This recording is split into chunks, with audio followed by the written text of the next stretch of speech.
So yung mga kabuknoy, meron tayo dito gagawin na barako. So problema naman ito ni boss, yung barako niya.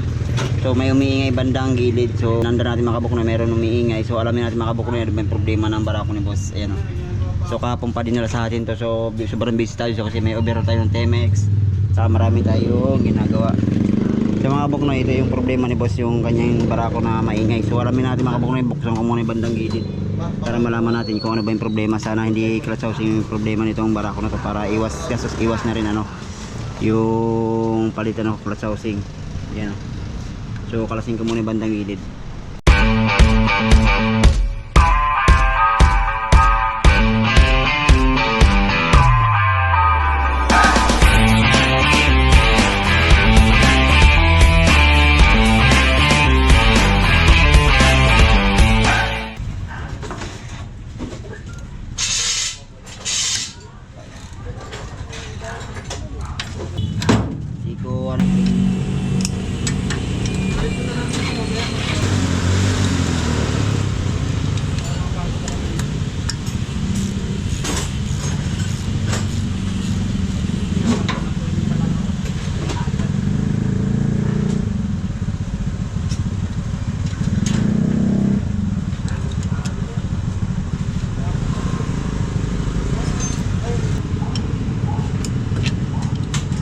Yan guys, so dito malalaman natin yung problema ni boss sa kanyang barako. So halos sunod-sunod barako ginagawa natin mga kabuknoy, mga tricycle. Yan.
Yan guys, so nakalasan natin yung sa may bandang crankcase. So tanggalin natin yung crankcase mga kabuknoy.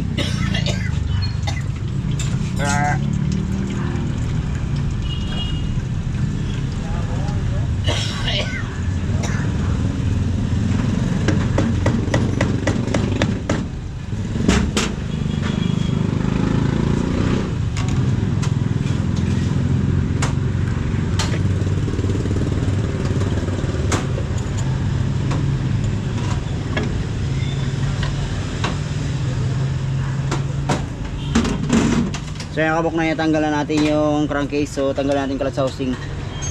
Ay, just sa sakit, sa impact.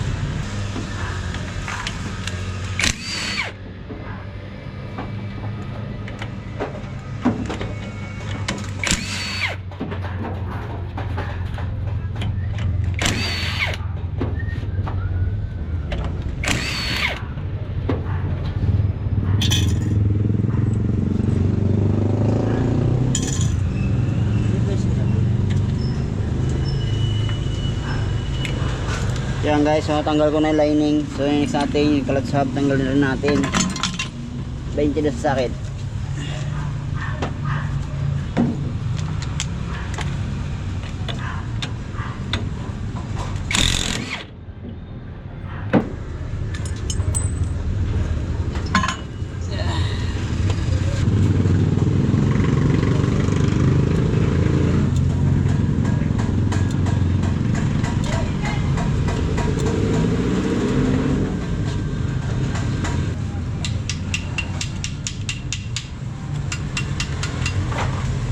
Yan guys, ito yung problema ni boss sa kanyang barako. Ayan o. So nabungi na sa ibandang class housing mga kabuknoy. Ayan, so bungi. So ang halaga nito mga kabuknoy nasa original nasa mga 8.5. So idle gear, kalasin rin natin sa ibungi rin. Ito naman circlip.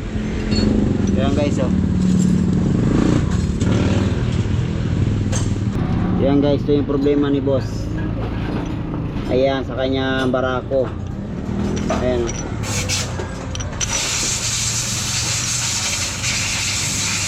Ayan, so ang halaga naman ito mga kabuknoy nasa 1.3. Itong idle gear. So ito yung problema ni boss. Idle gear, nabasag yung ipin. Ilan yung bawas? Isa, dalawa. Dalawa yung basag. So clutch housing, check natin. Yung clutch housing, medyo marami-rami mga kabuknoy. Naupod na. So hindi na kailangan ano, hindi na kailangan ipa-repair o ano, bibili natin yung bagong clutch housing talaga. So kalasin ko ng idle. Idle, hawakan mo.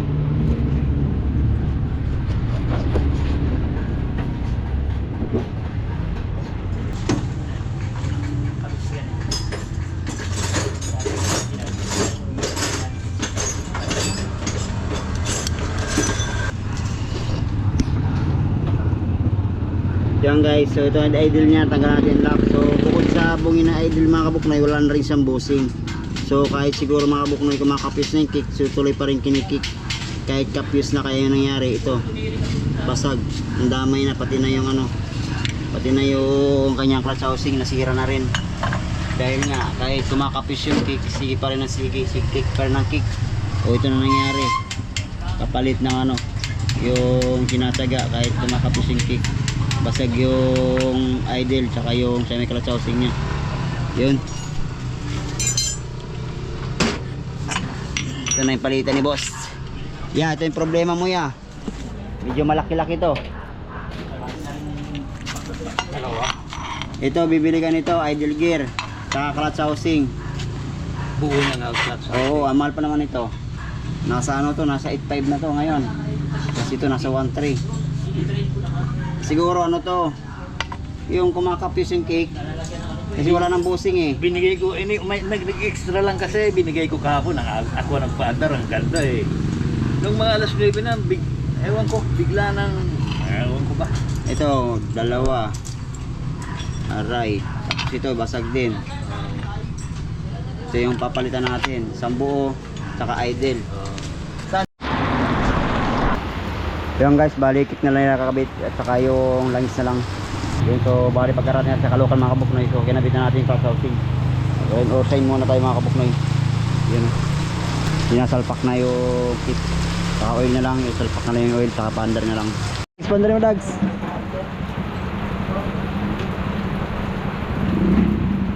So yan guys, so pinapaandar na yung ano, yung barako. Neutral.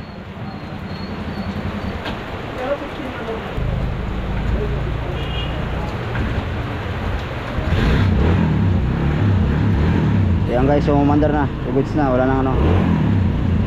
Gasolina, buksan mo gasolina. Gasolina, buksan mo. Kunin mo nga yung gamit na yung Mar para pa-testing. Para try natin. Yung ano, yung luma, dyan lang ilagay mo. Luma niya, dyan lang. Hey, patakboy mo niya. Takboy mo. Testing mo. Gol, yung motor mo, gol. Yan guys, so drive na ng ano na may-ari, so try na. Rain or shine, wala na naman guys. So marami pa tayong gagawin. So pinabot tayo ng ano, ng ulan. Ayan o. Yeah, so try na ng may-ari. Ito yung mga ginagawa.